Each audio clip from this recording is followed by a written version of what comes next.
En 1897 la reina Victoria celebraba el 60 aniversario de su ascensión al trono británico.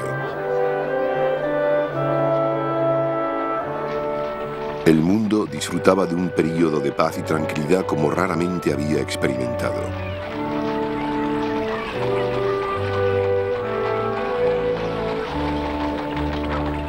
Cuatro años más tarde, al empezar el siglo XX, moría la reina Victoria. Jefes de Estado de todo el mundo asistieron al funeral.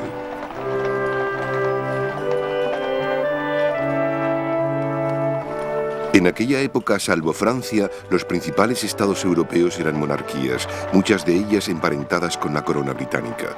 La reina Victoria era considerada la matriarca de todas ellas y su muerte se juzgó como el fin de una era. Sin embargo, entonces casi nadie podía sospechar lo violento e inestable en que iba a convertirse el mundo.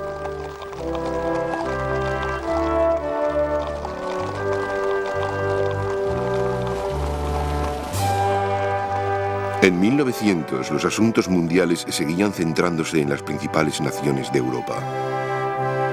Al este estaba Rusia, cuyos vastos territorios se extendían desde el Ártico en el norte al Pacífico norte en el este, Manchuria, Mongolia, Afganistán y Persia en el sur, hasta las fronteras con Alemania, Austro-Hungría y los Balcanes en el oeste. A la cabeza de este imperio estaba el autocrático zar Nicolás II, cuyo poder aseguraban una policía secreta cuya influencia abarcaba todo el imperio y un gran ejército.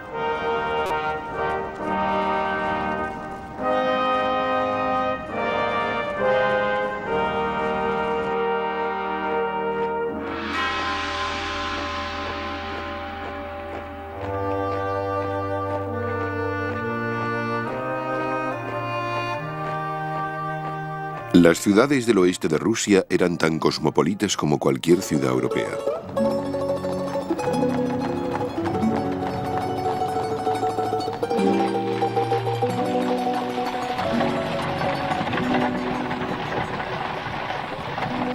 La servidumbre de la gleba, que convertía a los campesinos en virtuales esclavos, había sido abolida tan solo hacía 20 años, y la inmensa mayoría de los rusos tenía poco que decir en lo referente a asuntos políticos.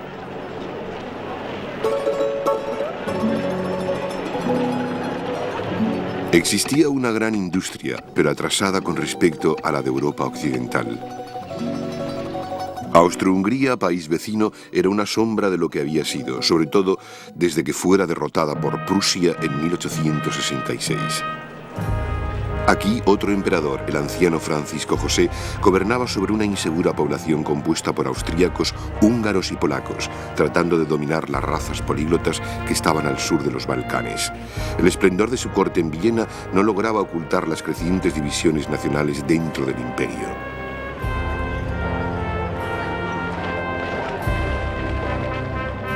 Alemania, país vecino del norte, era el nuevo gigante de Europa, una serie de reinos y principados bajo la dominación de Prusia que se había reunificado tras la contundente derrota que Prusia infligió a Francia en 1870. Estaba gobernada por el ambicioso Kaiser Guillermo II, sobrino nieto de la reina Victoria. Alemania tenía un ejército grande y poderoso. Este estaba apoyado por una industria eficaz y en expansión, especialmente en el Ruhr, en el oeste del país.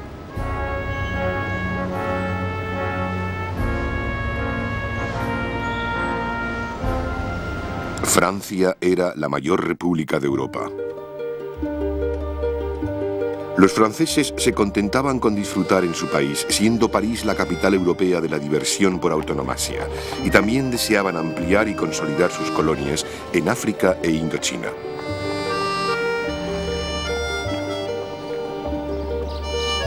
Sin embargo, en el corazón de cada francés anidaba el enorme deseo de recuperar las provincias de Alsacia y Lorena cedidas a Alemania tras la desastrosa guerra de 1870.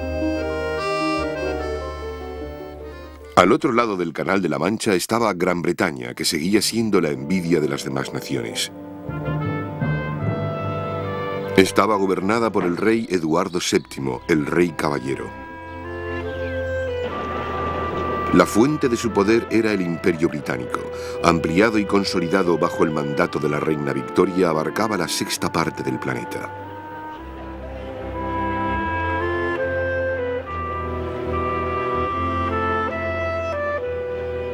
El mayor beneficio del imperio era el comercio, y las materias primas eran transportadas a Gran Bretaña para sostener su gran base industrial, para poder luego inundar los mercados mundiales con sus mercancías.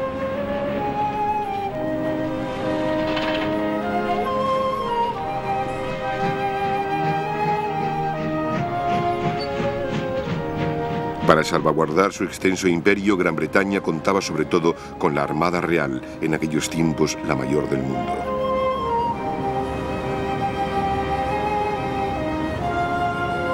Pero dos nuevas potencias estaban surgiendo fuera de Europa. Los Estados Unidos de América vivían un boom económico y su Producto Nacional Bruto se había casi triplicado entre 1897 y 1914.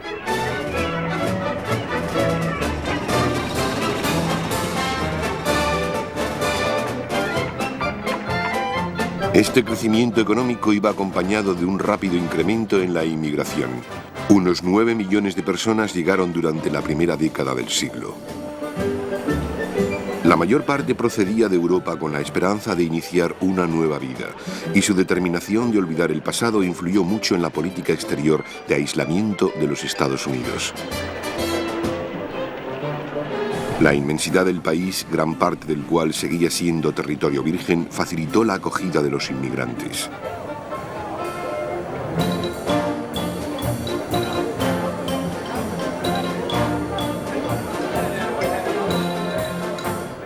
Pero el aislamiento de América no le impidió empezar a crear un imperio. Ello tuvo su base en la guerra de 1898 contra España por las posesiones de Cuba y Filipinas. Estas imágenes, filmadas en la época por uno de los primeros directores de cine, Thomas Edison, recrean aquella batalla. Pero la verdad es que el ejército americano fracasó en Cuba.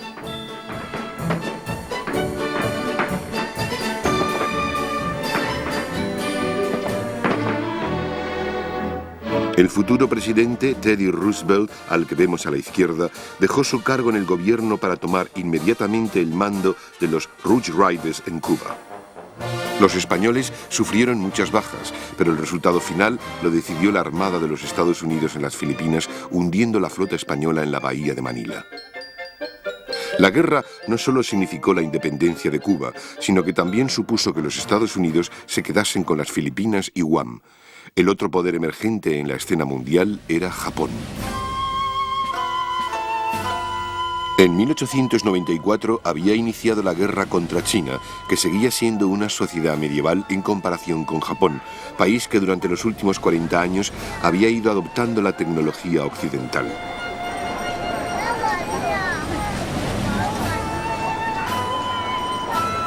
El motivo de este conflicto oriental fue Corea, que Japón quería anexionarse.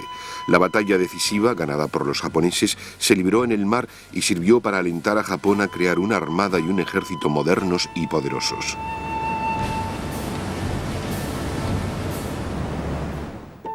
En Europa, la rivalidad colonial estaba centrada en África. Gran Bretaña poseía la mayor parte, seguida de Francia. La recién llegada Alemania poseía colonias considerables.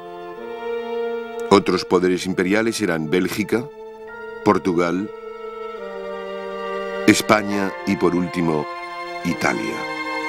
Y en 1900 casi todo el continente había sido dividido. El Kaiser Guillermo II envidiaba especialmente las posesiones británicas en África. Por lo que en 1899 contempló con agrado el estallido de la guerra en Sudáfrica entre los Boers, que querían separarse y establecer su propia república, y los británicos. Al principio, los Boers, ayudados por los rifles y cañones que les suministraron los alemanes, infligieron una serie de derrotas al ejército británico, lo cual supuso un gran embarazo para un ejército que se consideraba a sí mismo casi invencible en las guerras coloniales.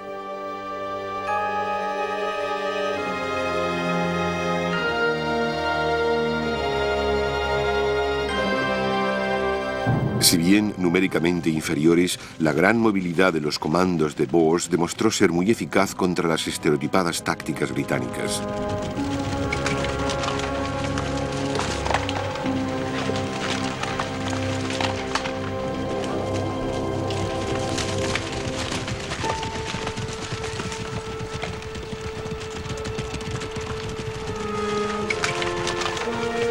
Los británicos se vieron obligados a enviar decenas de miles de soldados de refuerzo a Sudáfrica, procedentes principalmente del Imperio. Y tuvieron que adoptar tácticas que permitieran una mayor movilidad.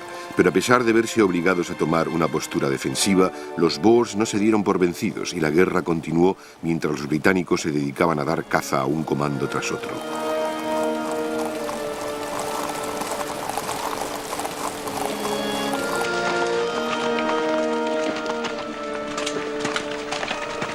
Muchos de los acosos que sufrieron los Boers fueron llevados a cabo por columnas de caballería. Estas aprendieron a vivir sobre el terreno como hacían los Boers, y muchos de sus jefes se convertirían en generales líderes durante la Gran Guerra de 1914-1918.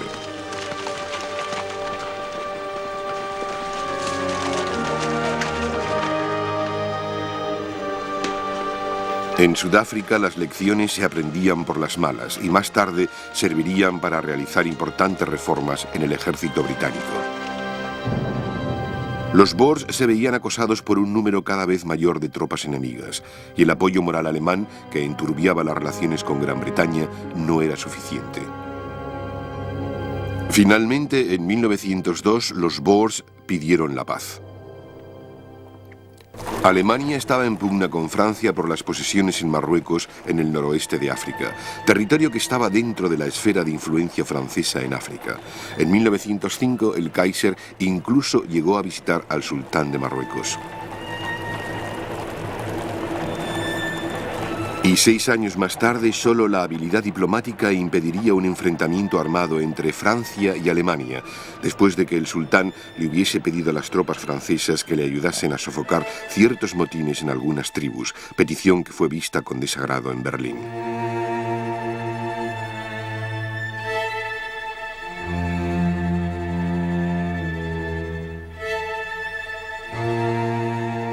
Sin embargo, la guerra estalló en el norte de África en 1911. Trípoli, antiguo nombre de Libia, era un puesto avanzado del ya decadente Imperio Otomano Turco y un lugar muy codiciado por los italianos, muchos de cuyos colonos se habían establecido allí. Y con el pretexto de recibir malos tratos por parte de los turcos, los italianos invadieron el país. Tras algunos éxitos iniciales contra el ejército turco, los italianos se vieron envueltos en una guerra de guerrillas contra los árabes en el interior. Sin embargo, al final Trípoli acabó siendo una colonia italiana.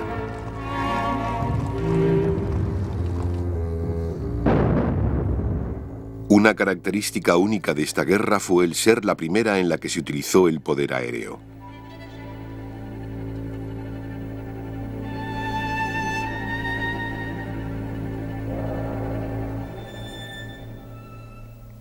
En el otro extremo del planeta, la rivalidad colonial provocó otra guerra, esta vez entre Rusia y Japón.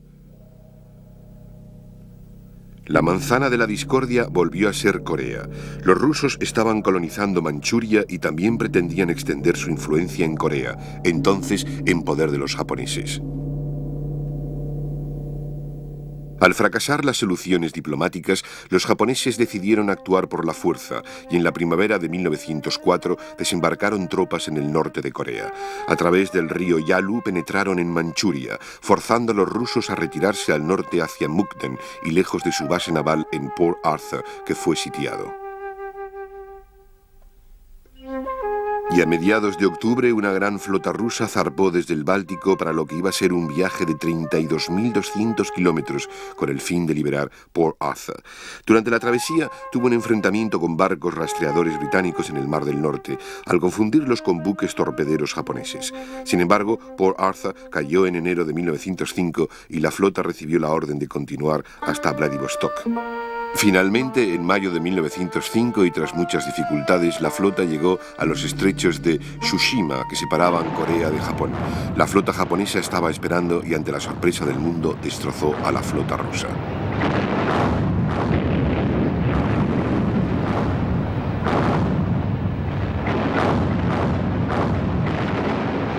De los 38 buques rusos, solo 3 llegaron a Vladivostok.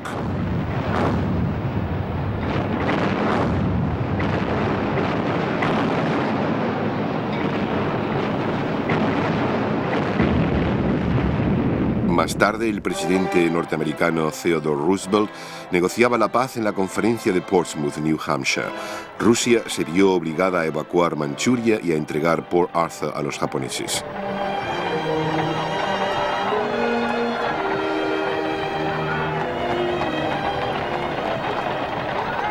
Esta humillante derrota fue el colmo para la descontenta población rusa, que ya había padecido la matanza de cientos de manifestantes pacíficos que llevaron a cabo las tropas en San Petersburgo en enero de 1905 y que llegaría a conocerse como el Domingo Sangriento.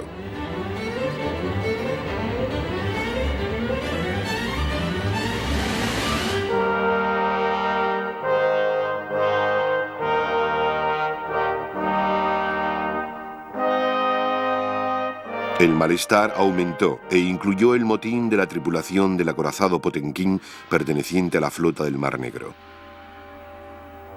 culminando con la huelga general de octubre que obligó al zar a aceptar la Asamblea Legislativa Nacional que exigía el pueblo. Se estableció la Duma, como fue llamada, pero persistió la autocracia. Sin embargo, la revolución fue una advertencia de que el pueblo ruso no estaba dispuesto a aguantar más.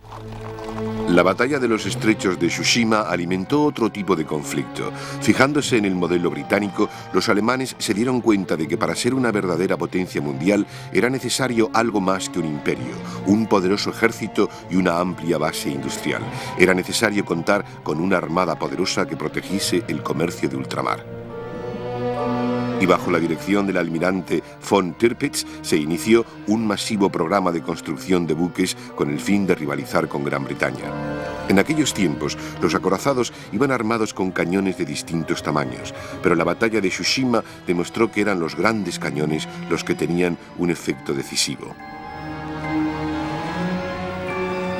Y se creó un nuevo tipo de buque armado únicamente con grandes cañones, el Dreadnought, que tomó el nombre del primero que se construyó, el Dreadnought votado por los británicos a principios de 1906. De la noche a la mañana, este tipo de buque dejó anticuado al resto y le dio a von Tirpitz la oportunidad de ponerse al día.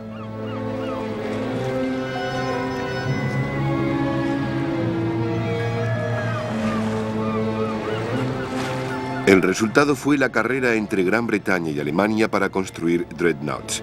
La eficacia alemana pronto redujo la media de tiempo de construcción de 3 a 2 años, lo que alarmó a los británicos y provocó el que se construyesen cada vez más dreadnoughts y con mayores cañones.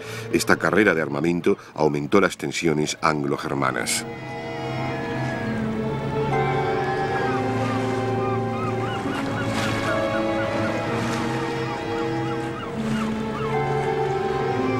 Otras naciones también sucumbieron a la fiebre de dreadnoughts y en 1914 todas las armadas importantes del mundo poseían este tipo de buque.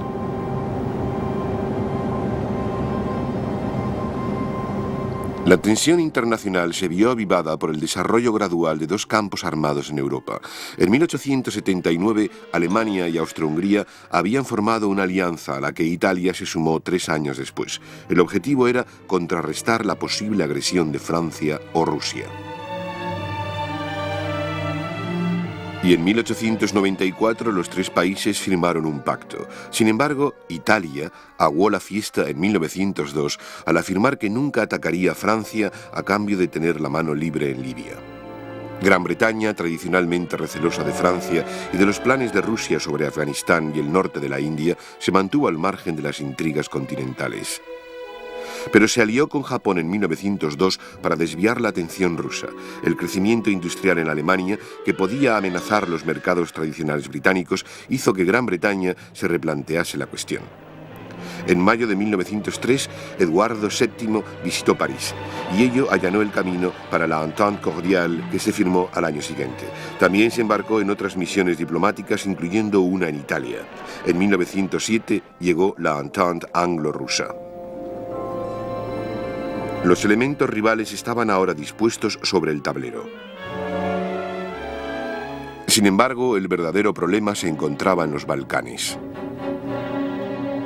Durante siglos, la mayor parte del Mediterráneo oriental había pertenecido al Imperio Otomano, gobernado por el sultán turco. Durante el siglo XIX, los turcos habían ido perdiendo poco a poco el control sobre este área, a causa sobre todo de que la voluntad turca se había ido debilitando. De hecho, en 1870, Turquía era llamada el enfermo de Europa.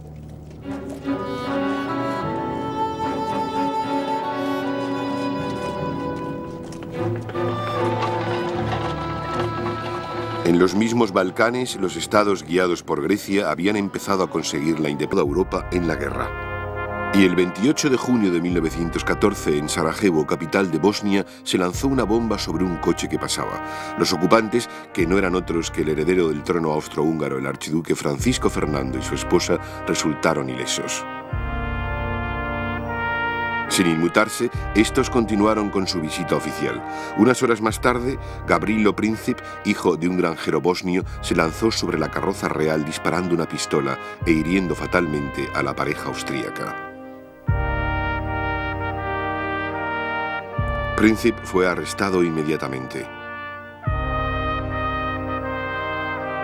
Los cadáveres del archiduque y de su esposa fueron conducidos a Viena, donde se celebró un funeral de Estado.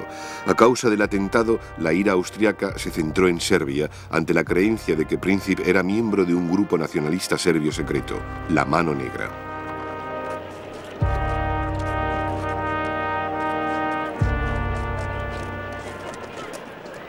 A causa de ello, el 23 de julio, tras consultar con Alemania, los austríacos enviaron un ultimátum a Serbia. Los serbios propusieron que el asunto se dejase en manos de una comisión de arbitraje. Sin embargo, al mismo tiempo empezaron a movilizar sus fuerzas. Ello hizo que Viena declarase la guerra a Serbia el 28 de julio, haciéndolo por primera vez en la historia a través de un telegrama. Y Austria empezó a reunir sus fuerzas.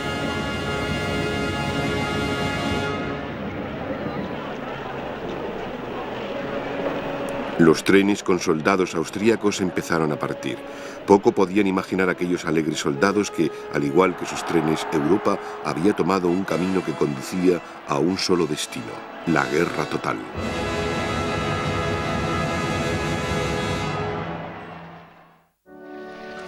A finales de julio de 1914 y menos de 5 semanas después del asesinato de Sarajevo, las tropas austrohúngaras empezaron a avanzar sobre Serbia. Mientras tanto, en el resto de Europa, la actividad diplomática era frenética. Berlín advirtió a San Petersburgo que cualquier forma de movilización rusa en apoyo de Serbia supondría la movilización alemana y la guerra. A pesar de las peticiones de sus aliados franceses, Rusia empezó a movilizarse parcialmente.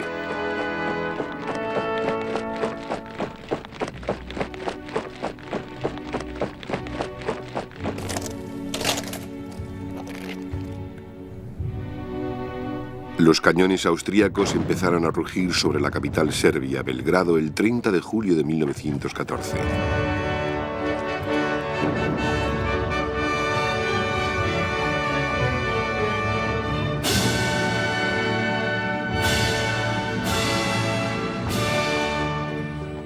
Ello fue la causa de que el gobierno ruso ordenase la movilización total a pesar de las advertencias alemanas. La certeza de contar con el apoyo de un enorme ejército formado por camaradas eslavos alentó a los serbios a resistir contra los ataques austríacos.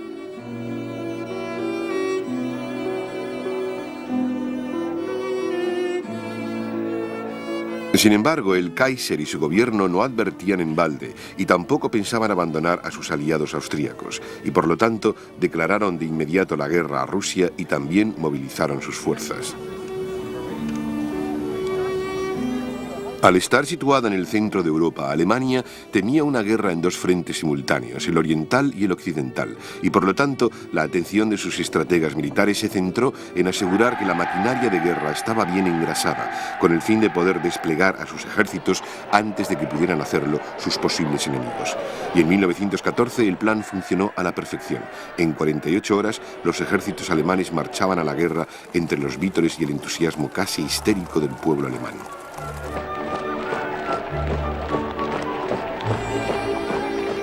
Con la esperanza de evitar un conflicto inmediato en el oeste, el gobierno alemán le preguntó al embajador francés en Berlín si Francia pensaba mantenerse neutral. La respuesta fue que Francia consideraría sus intereses.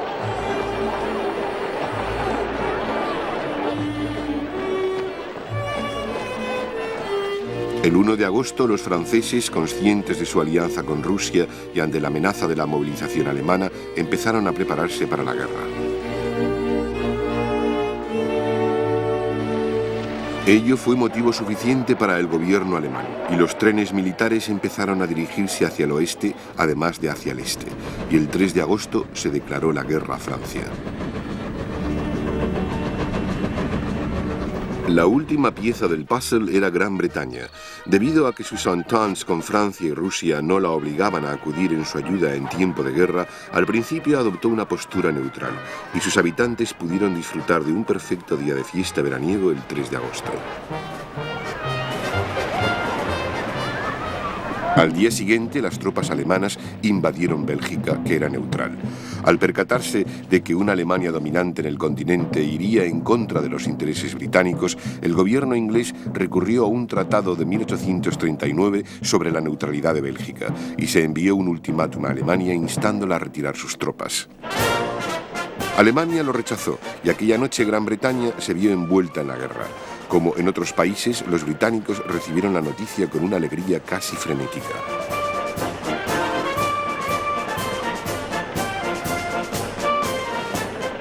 Y en espacio de unas cuantas semanas, Europa estaba envuelta en un conflicto que iba a ser mucho más terrible de lo que ninguno de sus participantes podía imaginar.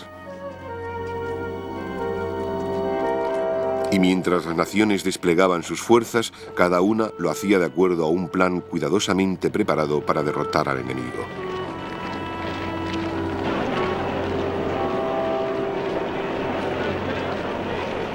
El estratega de los planes alemanes fue el conde Alfred von Schlieffen, quien desde 1891 y durante 14 años fue jefe del Alto Estado Mayor General.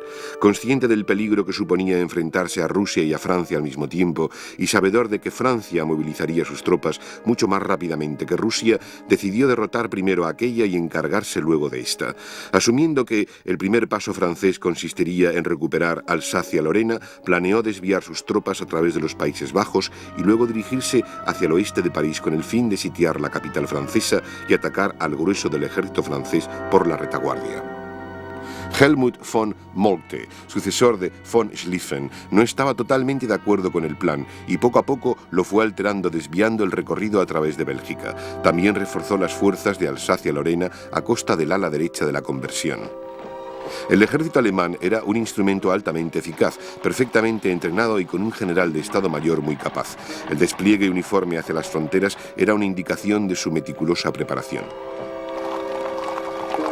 El armamento y el equipo también eran buenos.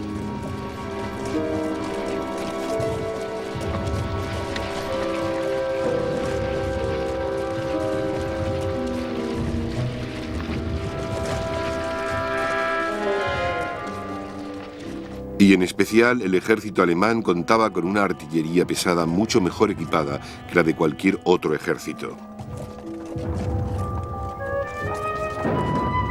Los teóricos de preguerra habían identificado la moral del ejército francés como su mayor fuerza, un estado de ánimo que lo hacía más efectivo en el ataque que en defensa. Y por lo tanto, desde el principio los franceses planearon una ofensiva contra Alsacia-Lorena tal y como había pensado von Schlieffen. El ejército francés había aprendido mucho de sus fracasos en 1870, y a pesar de que los pantalones rojos de su infantería y los petos de su caballería parecían pertenecer a una época ya pasada, era un ejército muy eficaz. Y también contaba con las duras tropas coloniales del norte de África.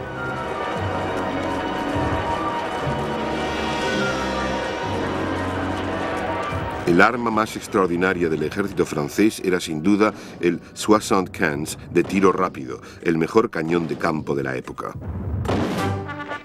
A diferencia de los ejércitos continentales, el ejército británico estaba formado por voluntarios. Por lo tanto, era más pequeño y gran parte del mismo era utilizado para defender el imperio. El ejército había aprendido mucho de la guerra de los Boers y era muy profesional, sobre todo su infantería, entrenada para disparar 15 disparos por minuto. También había adoptado el método europeo continental de emplear un Estado Mayor general adecuado. Otra mejora como resultado de su experiencia en la guerra de Sudáfrica fue el sistema de suministros del ejército. Se había acordado con los franceses enviar inmediatamente un pequeño contingente a Francia. Sin embargo, los franceses consideraban que la contribución británica más importante era su armada.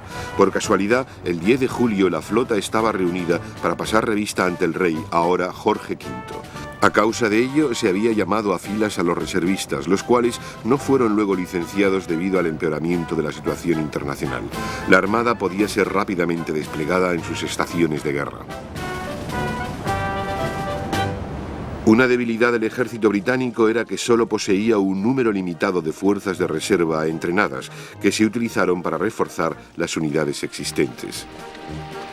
Sin embargo, estaba en el ejército territorial formado por soldados a tiempo parcial.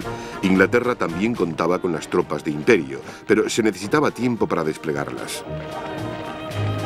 Lord Kitchener, héroe de las guerras imperiales, fue nombrado ministro de la guerra. Recelaba de los territoriales y decidió reclutar entre la población civil un ejército de voluntarios y entrenarlos en líneas del ejército regular.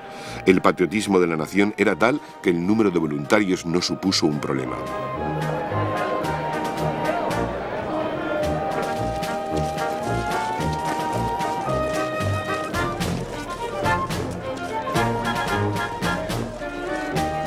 Pero aún pasarían algunos meses antes de que este nuevo ejército estuviese preparado y equipado para la guerra.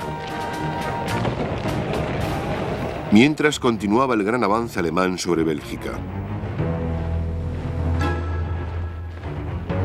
El reducido ejército belga resistía valerosamente, pero no podía detener la marea alemana.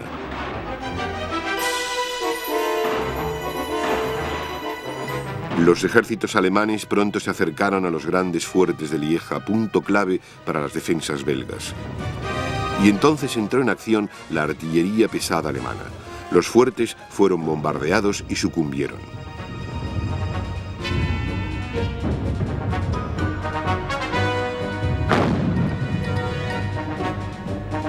El 14 de agosto los alemanes entraban en la capital belga, Bruselas, y continuaban su avance. Algunas poblaciones belgas que habían ofrecido resistencia fueron muy castigadas por los alemanes.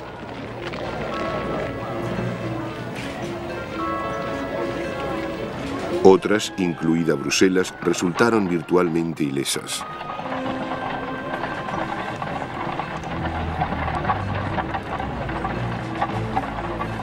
Los belgas se retiraron hacia Amberes, mientras la conversión alemana empezaba a desviarse hacia el sur.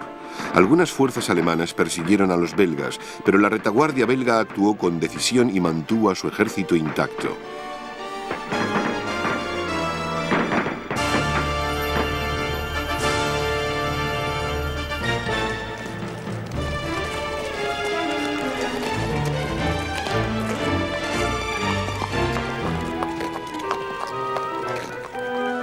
La conversión alemana provocaba el que mucha gente abandonase sus hogares y escapase por temor a lo que pudiera pasar si se quedaban.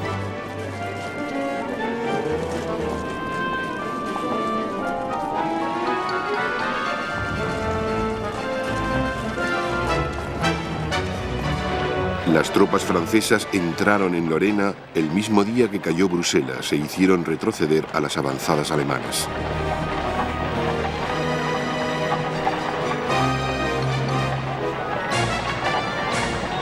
Y empezó la llamada Batalla de las Fronteras, caracterizada por los ataques franceses y las contraofensivas alemanas. Al final, la última palabra la tuvo la artillería pesada alemana, y los franceses se replegaron habiendo sufrido 300.000 bajas en 2 semanas de lucha.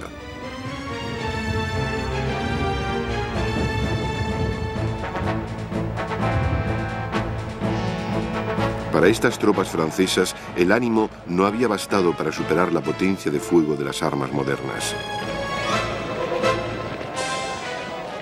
En el noroeste, la gran conversión alemana se acercaba a la frontera francesa. Un ejército francés y el reducido ejército expedicionario británico se enfrentaron al grueso de las fuerzas alemanas.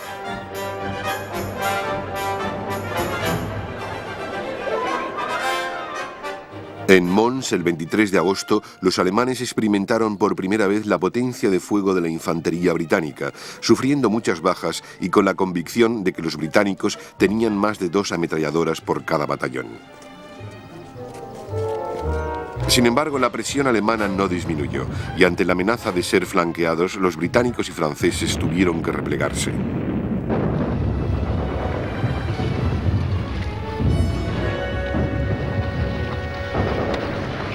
Durante las 2 semanas siguientes, los alemanes persiguieron a los aliados en dirección sur. Ambos bandos padecieron el calor del sol de agosto. Los británicos se volvieron contra los alemanes en Le Cateau, principalmente debido a que estaban demasiado cansados para continuar marchando, aunque no para combatir. Luego continuó la retirada, pero no todo iba bien en el plan de Schlieffen. Hubo que separar tropas para sitiar Namur y Amberes. La congestión dificultaba la llegada de nuevos suministros y los interminables días de marcha estaban agotando a las tropas. Y lo que aún fue peor, mientras perseguía las fuerzas franco-británicas, la conversión empezó a contraerse y a desviarse hacia el este, en lugar de hacia el oeste de París, y el ejército alemán, que estaba más al oeste, se acercaba cada vez más a sus vecinos. Mientras, los franceses habían reunido rápidamente otro ejército en el área de París al mando del general Gallieni, gobernador de París.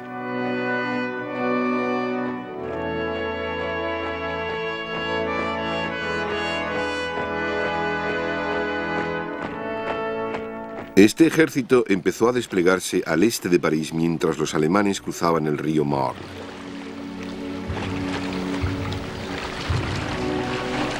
Un gran número de taxis parisinos ayudó a transportar las tropas al frente.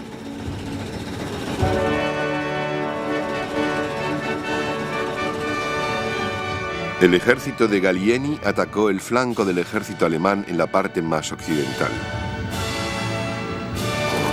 Desequilibrados, los alemanes se retiraron hacia el norte. Los otros ejércitos alemanes se vieron rápidamente afectados y la retirada se hizo general. Las tropas francesas y británicas hicieron acopio de fuerzas y volvieron a la acción persiguiendo a los alemanes. El milagro del Marne había destrozado el plan de Schlieffen.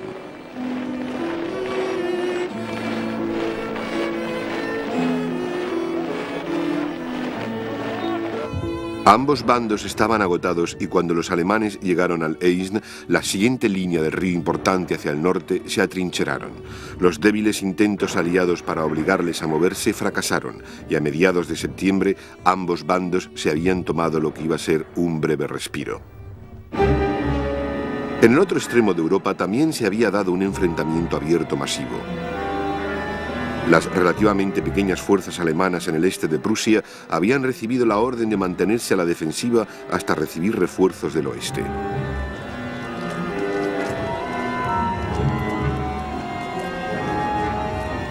Pero Austria-Hungría, aliada de Alemania, tenía otras ideas. Para empezar, ya estaba envuelta en ataques contra Serbia.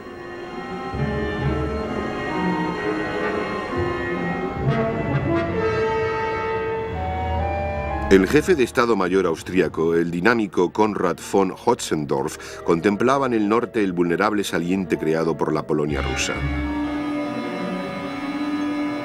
Creyendo que los alemanes atacarían desde el norte, planeó un avance desde el sur para atrapar a los rusos antes de que estuviesen completamente preparados.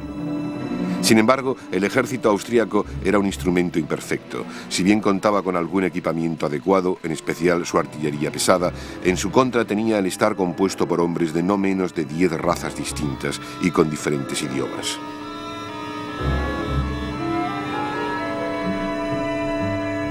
Los rusos también tenían una estrategia ofensiva basada en el saliente polaco. Un ejército atacaría desde el norte del saliente y otro desde el oeste para detener y destruir las fuerzas alemanas del este de Prusia. Otro ejército atacaría al sur, en la región austríaca de Galitzia, para atrapar a las fuerzas austríacas al norte de los montes Cárpatos. El ejército ruso era el mayor de Europa, capaz de movilizar 6 millones de hombres, pero también era demasiado incómodo. A pesar de disponer de unos cuantos coches motorizados, lo cual le daba la apariencia de un ejército moderno, la mayoría del armamento ruso era anticuado en comparación al de sus enemigos. Y el inadecuado sistema de ferrocarril suponía que la movilización y el despliegue fuesen lentos. La corrupción y la incompetencia eran habituales entre los oficiales más veteranos y poco se había aprendido de la guerra ruso-japonesa. La tropa estaba compuesta principalmente por campesinos incultos, pero valerosos y resistentes, cualidades que iban a tener ocasión de demostrar. El ataque austríaco sobre Serbia no salió de acuerdo a lo planeado. Un problema era que muchos de los soldados utilizados en este frente provenían de Bosnia y los mandos temían utilizarlos contra los serbios.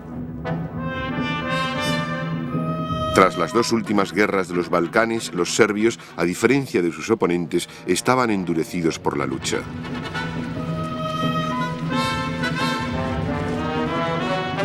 Los serbios tenían otra ventaja, que el terreno favorecía la defensa. A menudo los austríacos tenían que atacar colina arriba y solían perder el control ante las repentinas contraofensivas serbias.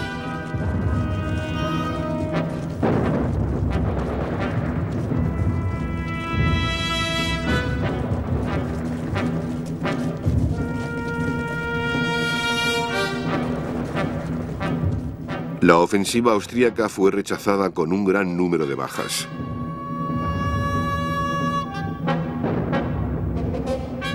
La superioridad de la artillería austríaca no bastaba para restablecer el equilibrio, y en 6 semanas los austríacos fueron forzados a replegarse tras la línea inicial.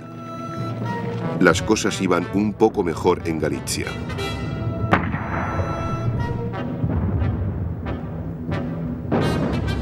Los ejércitos austríacos y rusos, ambos resueltos a combatir, se lanzaron literalmente uno sobre el otro. Lo que siguió fue una carnicería, pero los austríacos salieron peor parados y se vieron obligados a retirarse unos 160 kilómetros hacia el oeste.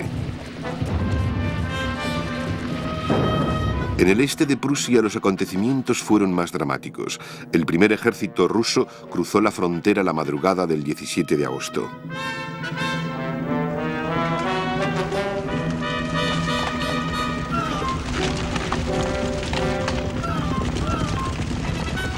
Tres días más tarde, tras atacar los puestos avanzados alemanes, los rusos atacaron el grueso del 8º ejército alemán en Gumbinnen, forzándolo a retirarse.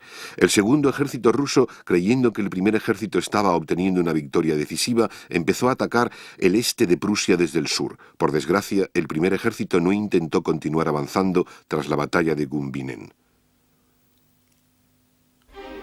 Entonces el comandante en jefe alemán fue sustituido por Paul von Hindenburg, al que vemos a la izquierda, y por el jefe de Estado Mayor Erich von Ludendorff, una combinación que demostraría ser formidable. Estos llegaron el 23 de agosto y descubrieron que ya había planes establecidos para atacar al segundo ejército ruso que avanzaba lentamente. 3 días más tarde, los alemanes atacaron.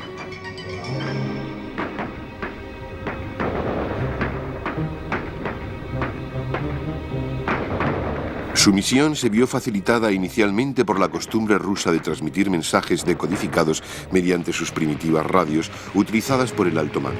Por lo tanto, los alemanes tenían una idea clara del despliegue y de las intenciones rusas.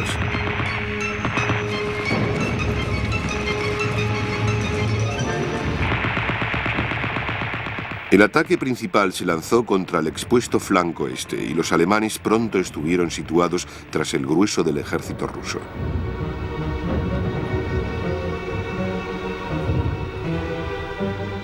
El segundo ejército ruso empezó a desintegrarse a medida que sus sistemas de mando y de control se veían envueltos en una creciente confusión.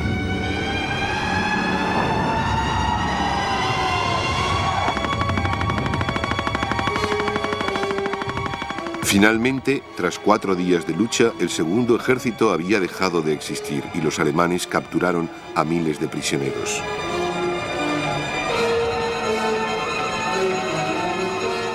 Von Hindenburg eligió el nombre de Tannenburg para su victoria en honor de un pueblo cercano con el mismo nombre, en el que 500 años antes habían sufrido una derrota los caballeros de la Orden Teutónica, y consideró la victoria como una venganza. Durante todo este tiempo, la mayor parte del primer ejército ruso se había quedado donde estaba. Von Hindenburg estaba resuelto a atacarlo antes de que les llegasen noticias del desastre de Tannenburg. Por lo tanto, sus hombres no tuvieron tiempo de saborear la victoria e inmediatamente empezaron a marchar hacia el noreste.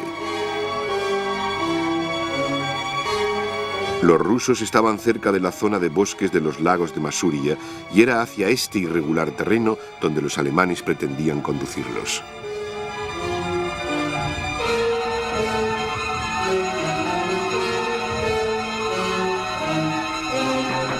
El 7 de septiembre los alemanes atacaron.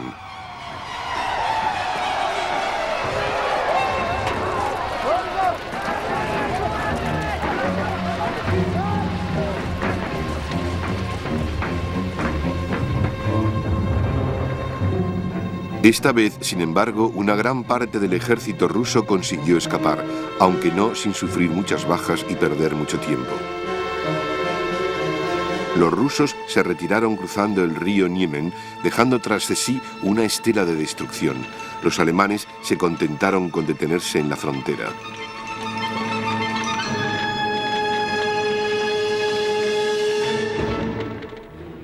Fuera de Europa habían estallado otros conflictos con los alemanes. Japón, viendo la oportunidad de aumentar sus posesiones de ultramar, atacó a las fuerzas alemanas de Tsingtao, China, con la ayuda de sus aliados británicos. Tsingtao, al igual que las islas alemanas del Pacífico, cayeron en noviembre de 1914. En el sur de África, las tropas sudafricanas lanzaron una campaña para sitiar a las fuerzas alemanas del sudoeste de África. Los afrikaners, más radicales de Sudáfrica, que seguían resentidos con los británicos, habían intentado amotinarse para impedir que su país combatiese del lado británico. La revuelta fue rápidamente aplastada y la campaña mantuvo la intensidad.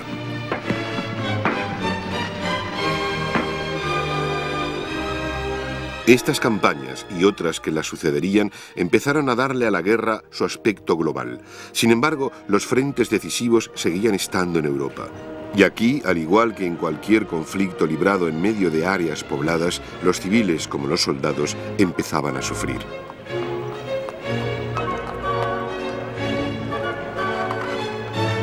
Tanto en el este como en el oeste habían fracasado los planes de guerra iniciales y cada vez era más evidente que la creencia general de que la guerra acabaría de un modo u otro en Navidad era muy optimista. Y ahora ambos bandos se preguntaban qué hacer a continuación.